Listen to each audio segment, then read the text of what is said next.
guys, it's Keisha Henry with New Beginning Healing Institute.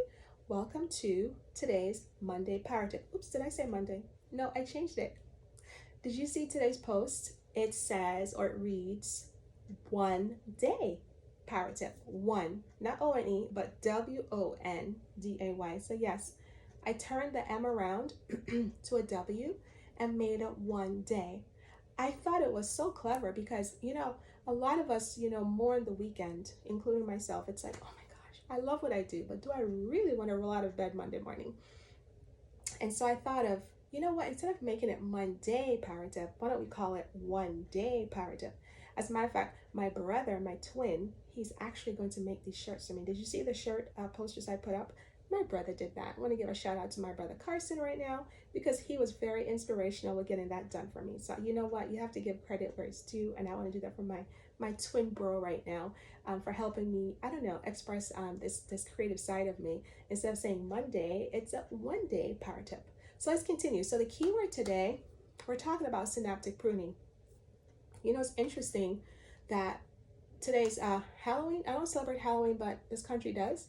And Halloween, a lot of people wear masks, masks. And I was just wondering, how many masks do we wear every day? How many masks do we wear throughout the year?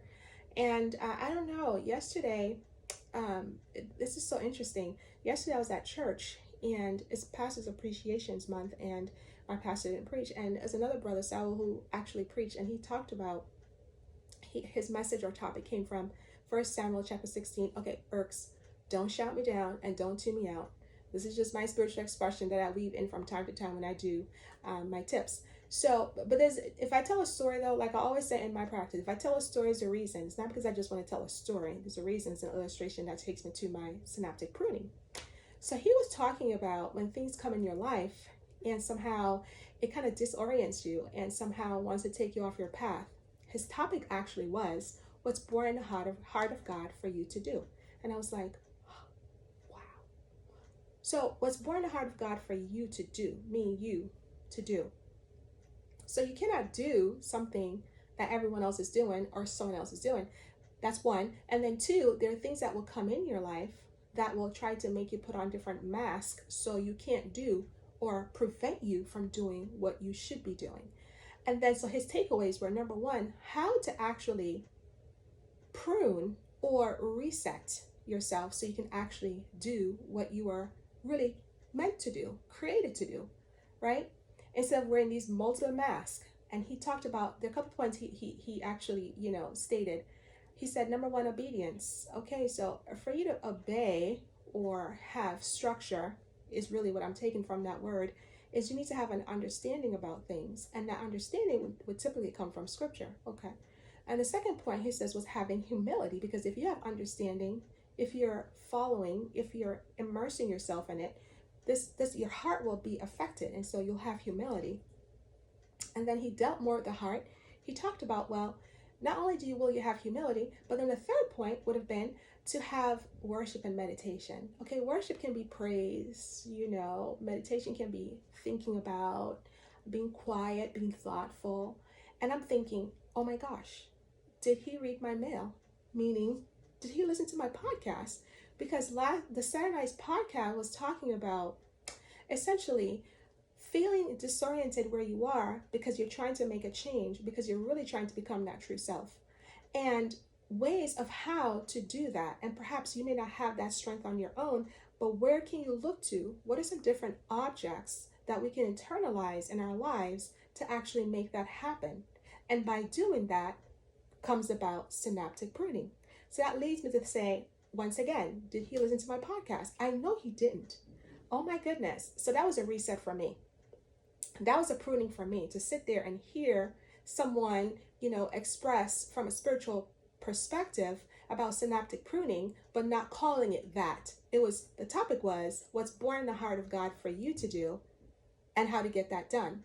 And I said to myself, well, our full essence includes our spirituality. So you need your full essence. You need the spirituality to be able to fulfill the full essence. So synaptic pruning then, in the social science word, is no different.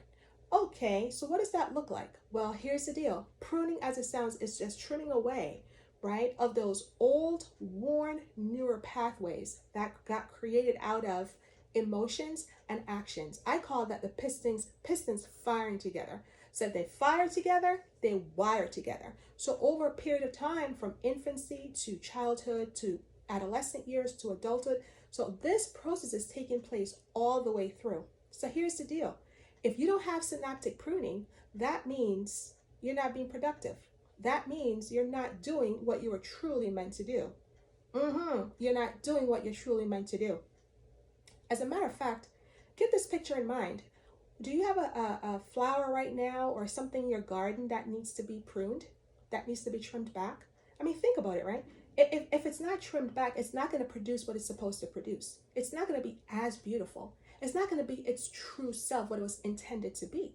And so therefore, synaptic pruning is a synapses in the brain that got created out of emotions and actions. And that can be from environments that were not really productive for you. They're not healthy for you. And more times than not, we find ourselves still repeating those old behaviors.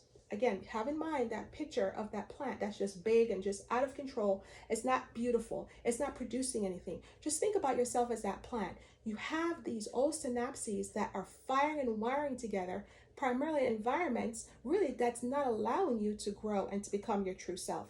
So on the spiritual side of things, there are different things you can do to prune, which was for me, it was a reminder. And in the physical, what are some things that you can do to prune? I don't know. Number one, you're probably saying, what is it that I need to prune? I'll give you two quick, good examples. Some of us are martyrs. We do excessive work just so we can be told that, hey, you did a great job. Oh, we're a martyr even though no one asks you to do those things, just because we want to feel a sense of worth. Some of us, and that's codependent behavior, some of us do even more extreme things, trying to have our needs met through the lives of other people. Those are things that need to be pruned. You know yourself. So I'll leave you with a couple questions. How are these developments working out for you in your life if you don't do any pruning?